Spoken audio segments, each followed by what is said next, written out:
Hindi titikom kanyang bibig. Sa taglay niyang kulit, tsak ika'y mapapaibig. Ang bibi mo at ang bibi ko. I love you! Love you, pare. Bibo! Bibo!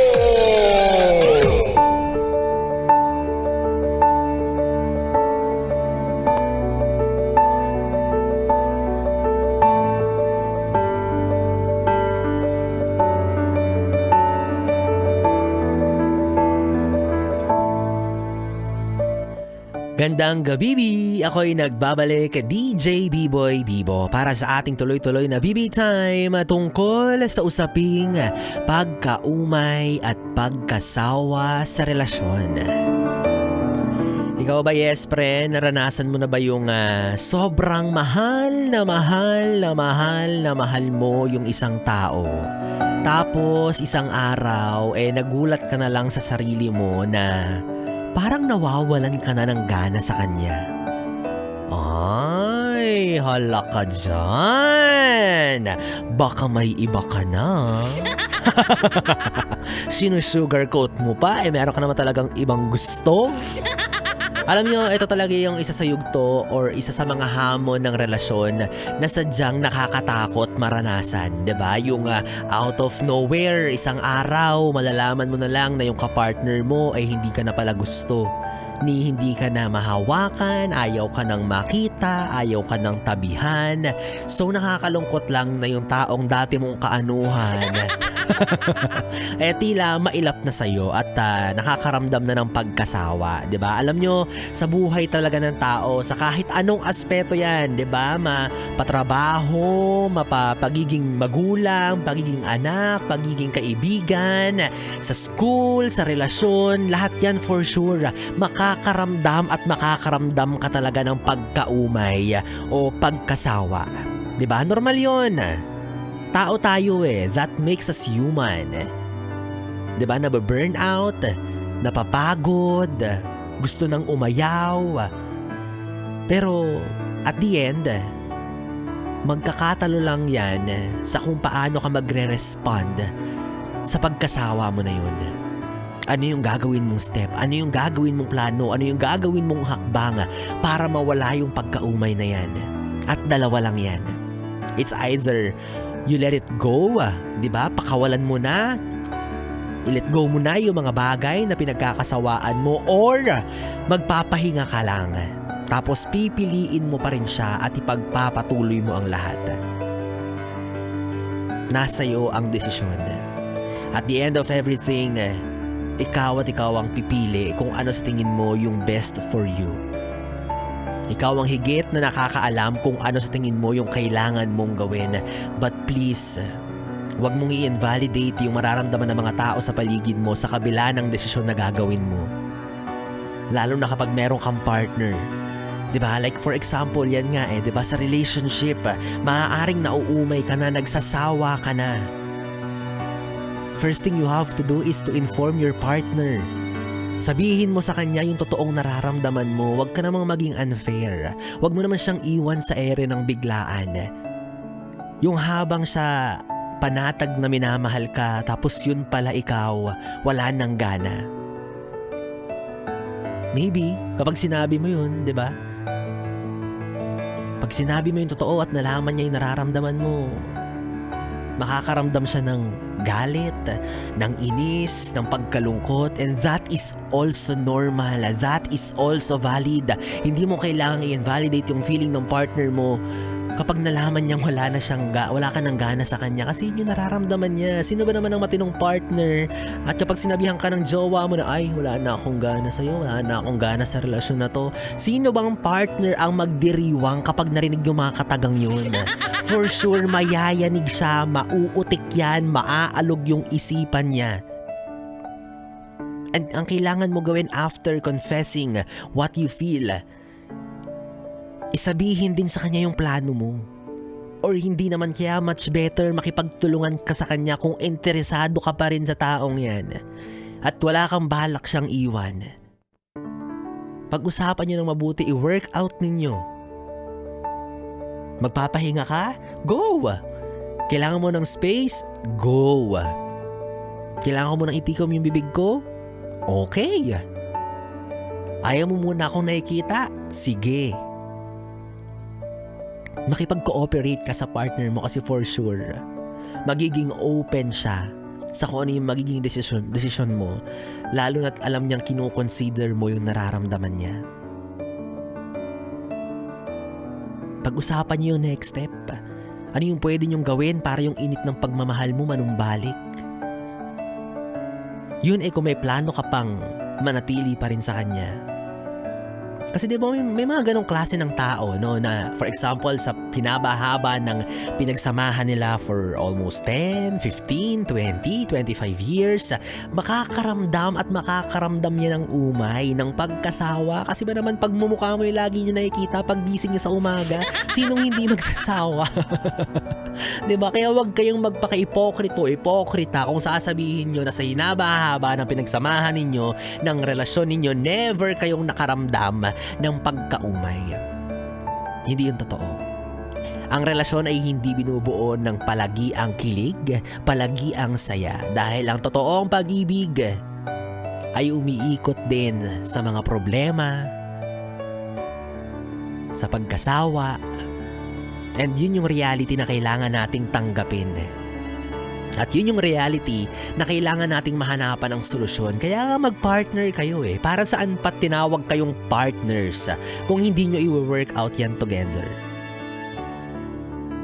Diba? Normal yan. Normal na magsasawa ka. And normal lang din na humingi ka ng tulong sa partner mo na, "Uy, please, hindi ko gusto yung nararamdaman ko. Nagsasawa na ako sa relasyon na to. Tulungan mo naman ako." That is okay. Humingi ka ng tulong sa partner mo. It takes two to tango. Mawo-work out niyo yan kung gugustuhin mo. Pero kung ikaw yung tipo ng tao na desidido na kaya nawawalan ka na ng gana kasi meron ka ng iba, doon ka na. Wala nang mahabang paliwanagan pa, wala nang paligoy-ligoy pa, hindi ka nawalan ng gana. Hindi ka nawalan ng gana, kundi nakahanap ka ng iba. Ba? Arte-arte mo pa, sugarcoat mo pa na, nawalan ako ng gana sa atin, sana maayos pa natin to. Pero ang totoo, hindi na yun nilook forward mo. Iba na yung gusto mong mangyari in the future. Gusto mo na siyang iwanan at gusto mo nang makipagsama dyan sa bago mo. Diba? Aminin mo. Galit na galit, diba? Parang sa pagkain lang yan Yes, friend, diba? Kahit gaano mo kapaboritong kainin ang isang pagkain na gustong-gusto mong laging nasa bibig mo, darating at darating yung time na mananawa ka. Mauumay ka. Like ako, for example, favorite ko yung chicken na kahit anong luto, basta manok ka. Pero minsan, napapaisip din ako like, oh my God, baka lumibad na lang ako bigla. Hinay-hinay mo na sa pagkain ng manok. Diba? Dumating sa puntong nananawa na ako, pero hindi naman ibig sabihin nun, hindi ko na siya paborito at hindi ko na siya kakainin or titikman ulit. Of course, kakainin pa rin kita, pero wait ka lang. Magpahinga muna tayo. At yung pagpapahinga ko na yun, ang intention nun ay para gustuhin ka ulit. Para muli kang mahalin, para ma-refresh ako, hindi para magpapahinga ako, para iwanan ka na ng dahan-dahan. Ganon magpaliwanag ng nararamdaman. Ikaw kasi ang dami pang sinasabi, hindi naman totoo. Diba? So, ganun din sa pagmamahal. Parang pagkain, mauumay ka sa kanya pero at the end of the day, titikman mo pa rin siya. Kainis. Diba? Pero kung sa pagkain, meron tayong tinatawag na pangtanggal umay o kilala bilang panghimagas. Ito naman ang lilinawin ko sa'yo, yes, friend ha. Yan ang wag na wag mong gagawin sa relasyon. Wag na wag kang maghahanap ng panghimagas pag naumay ka dyan sa partner mo. Hindi mo pwedeng tikman yung kaibigan niya para lang masabi mong mawala yung umay mo. Mabuti pang mawalan ka na lang ng panlasa at all kaysa tumikim ka ng iba. Diba? Maraming ganyan. Like sabi nila, nagsasawa na ako sa isang putahe. Ibang putahe naman titikman ko. Ay, gusto mo fight? Fight tayo be, papawis lang. Diba? Wag ganon. Magkaiba ang nawalan ng gana kasi napagod versus nawalan ng gana kasi may nahanap ng iba. And the bottom line is, be honest with your partner, maging patas ka sa ngalan ng nararamdaman mo at sa ngalan ng nararamdaman niya, huwag kang makasarili. Kung hindi mo na siya mahal, sabihin mo straight to his or her face. Kung hindi mo na siya gusto, sabihin mo ng diretso. Hindi yung dinadahan-dahan mo lang siya para lang masabi na ayaw mo siyang masaktan ng isang bagsakan. Doon din yun papunta, hello? Ano yun? One of these days, malalaman na lang niya na meron ka na palang iba tapos ang rason mo na walang ka ng gana. Like, anong pinagkaiba ng sakit nun sa sakit na ginagawa mo? Dinahan-dahan mo pa. Mas masakit nga minsan yung dahan-dahan eh. Mas mahapdi yun minsan kaysa sa biglaan at isang bagsakan. So, maging honest ka sa partner mo. 'Di ba? Pasasaan pat ka-partner mo yan, nakasama mo yan, minahal mo yan at minahal ka niyan. Hindi yung ayaw mo na pala tapos iiwan mo siyang nakatanga. Walang idea na habang siya giyang na nagmamahal sa'yo, ikaw pala wala ng gana kasi meron ng iba. Magkaiba yun ha. Kasi kung totoong nawalan ka lang ng gana, gagawa ka pa rin ng ways para bumalik yung pagmamahal na meron ka para sa kanya. Kasi kung pipiliin or pinipili mo pa rin siya, kahit na mawalan ka ng gana, siya at siya pa rin yung pipiliin mong mahalin at pipilitin mo yung sarili mo na manumbalik lahat ng nararamdaman mo para sa kanya. Magpapatulong ka. Pero kung again, nawalan ka lang ng gana dahil meron ka ng iba, sira ulo ka.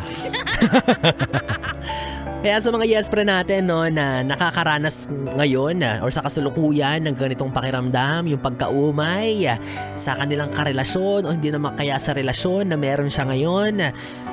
Tapos ayaw niya pa sanang i-let go, hindi niya pa kayang bitawan kasi alam niya na may pag-asa pa naman. Ang kailangan mo lang gawin for sure is balikan mo yung core. Bumalik ka doon sa simula, bumalik ka sa pinanggagalingan mo, doon sa ugat ng pagmamahal na meron ka para sa taong mahal mo. Bakit mo siya pinili? Bakit mo siya minahal? Ano yung mga plano niyo sa futures? Ano yung mga gusto mo pang matupad kasama siya? And for sure, gradually, manunumbalik yung pagmamahal na meron ka para sa kanya. Hindi laging solusyon ang hiwalayan.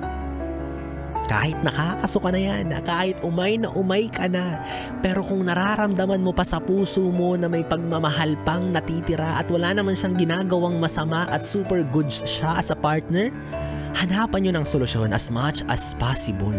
Kasi sayang naman.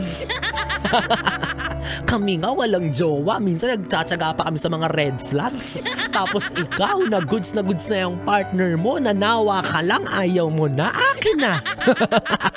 Akin na lang siya. Diba? Diba? So piliin mo dahil mahal mo. Ipaglaban mo dahil mahal mo. Ganon. Period. At ikaw, kung magiging magjowa man tayo, tapos bigla kang nawala ng gana sa akin, ay, grabe ka naman, boy. Sino ka? Ako na to, nawala ka man ng gana. After nga ng halo-halo, biboy-biboy, ganun yung mga levels ko. Ganun ako ka-sweet. Ganun ako katanggal pang umay, diba? Grabe ka naman sa akin. Ayos, wala na ba yung mga yes friend? 3 oras na BB time na naman ang ating pinagsamahan. Nakapiling mo ang BB mo sa radyo. DJ B-Boy Bibo, ang DJ na single, ready to mingle. Basta, walang label. Magkasama at magkarinigan tayong muli bukas sa parehong oras. Dito pa rin at dito ka lang sa istasyong No Problem. Ang 11.1 Yes FM Solid. Good night, BB. Mwah mwah.